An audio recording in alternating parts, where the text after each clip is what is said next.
തികഞ്ഞ ആത്മവിശ്വാസത്തിലാണ് പ്രതിപക്ഷ നേതാവ് വി.ഡി. സതീശൻ. ഇതിൽ തന്നെ 40 സീറ്റുകളുടെ കാര്യത്തിൽ ഉറപ്പു പറയുന്നുണ്ട് പ്രതിപക്ഷ നേതാവ്. 4 ജില്ലകളിൽ UDF തരംഗം ആഞ്ഞടിക്കുമെന്നും ഒരു സീറ്റ് പോലും ഇവിടെ LDFന് കിട്ടില്ല എന്നും പ്രതിപക്ഷ നേതാവ് കട്ടായം പറയുന്നുണ്ട്. മലപ്പുറം, എറണാകുളം, പത്തനംതിട്ട, ഇടുക്കി സീറ്റുകളിലാണ് UDF ക്ലീൻ സ്വീപ്പ് ലക്ഷ്യം വെക്കുന്നത്. ഇതിൽ മലപ്പുറത്തെ 16, എറണാകുളത്ത് 14, ഇടുക്കി, പത്തനംതിട്ട എന്നിവിടങ്ങളിൽ നിന്നുള്ള 5 വീതം. അങ്ങനെ ആകെ 40 സീറ്റുകൾ ഉറപ്പാണെന്ന് വി.ഡി. സതീശൻ പറയുന്നുണ്ട്. ഈ 40 ഇപ്പോഴേ ഉറപ്പിച്ചു കഴിഞ്ഞു. ശേഷിക്കുന്ന സീറ്റുകൾ സംസ്ഥാനത്തിന്റെ വിവിധ ഭാഗങ്ങളിൽ നിന്ന് പിടിച്ചെടുക്കുമെന്നും സതീശൻ കട്ടായം പറയുന്നുണ്ട്.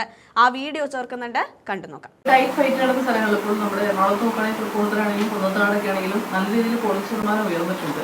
അപ്പോൾ കുന്നത്താടാണ് ഏറ്റവും കൂടുതൽ പോളിംഗ്. ഇതൊക്കെ എങ്ങനെയായിരിക്കും അത് പ്രതികരിക്കുക? അല്ല, എറണാകുളം ജില്ലയിലും മലപ്പുറം ജില്ലയിലും പിന്നെ ഇടുക്കി, പത്തനംതിട്ട ഈ 4 ജില്ലകളിലും ഒരു ക്ലീൻ സ്വീപ്പ് UDFന് അനുകൂലമായി ഉണ്ടായാൽ അത്ഭുതപ്പെടാനില്ല. 4 ജില്ല എന്ന് വെച്ചാൽ 40 സീറ്റാണ്.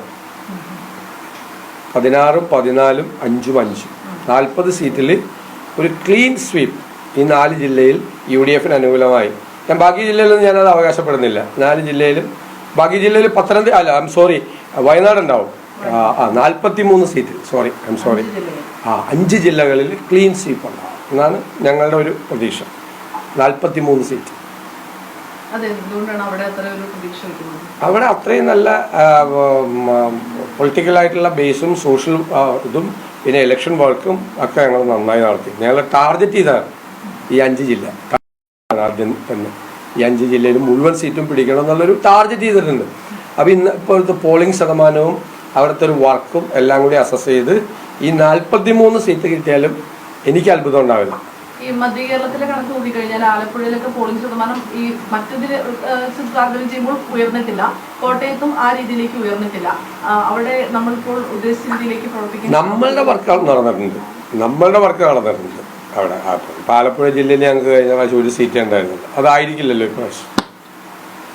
ന്യൂനപക്ഷ വോട്ടുകളൊക്കെ അനുകൂലമായിട്ട് അല്ല, ഇതിൻ്റെ അകത്ത് ഇതൊരു പൊതുവായിട്ട് ട്രെൻഡാണ്. ഒന്ന് ഗവൺമെൻറ്റിനെതിരായിട്ടുള്ളൊരു വികാരമാണ്.